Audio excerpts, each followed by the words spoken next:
Hi friends, welcome to Anjani Anju channel. ఎలా ఉన్నాయి friends? మామిడికాయతో చిన్న ముక్కలు పచ్చడి అండి. సన్నగా కట్ చేసి పెట్టుకున్నాను. 1 కిలో ముక్కలు వచ్చాయి. కేజీ ముక్కలకి 1 గిద్ద కారం వేసుకున్నాను. ఇది దోశల్లోకి నంచుకోవడానికి చాలా బాగుంటుందండి. 1 గిద్ద ఉప్పు వేసుకున్నాను. అలాగే పావు గిద్ద ఆవు పిండి అండి. ఆవాలు ముందుగానే వేపి పౌడర్ చేసి పెట్టుకున్నాను. ఆవు పిండి వేసుకున్నాను. అలాగే 1 స్పూను మెంతి పిండి వేసుకుంటున్నాను. వేసుకొని మొత్తం చక్కగా కలబెట్టుకుంటున్నాను. అలాగే కొంచెం నూనె కూడా వేసి కలబెట్టుకుంటున్నానండి. నూనె ముక్కలకి వేస్తే ముక్కలకి పట్టి బాగుంటుంది. అందుకని నూనె కూడా వేసి కలబెట్టుకుంటున్నాను.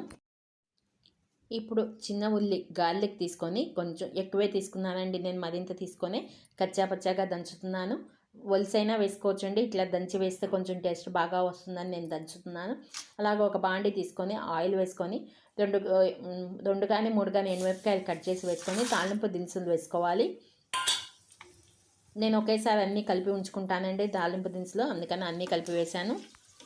మనం ముందుగా కచ్చాపచ్చగా తొక్కి పెట్టుకున్న చిన్న ఉల్లిపాయ కూడా వేసి కొంచెం వేగనిస్తున్నాను.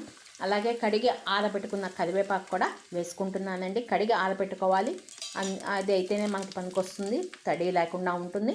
ఇది కూడా వేసుకొని ఇప్పుడు మనం ముందుగా కలిపి పెట్టుకున్న మామిడికాయ పచ్చడిలోకి ఈ తాళింపు వేసుకొని కలిపి పెట్టుకొని నిల్వ పెట్టుకోవటమేనండి.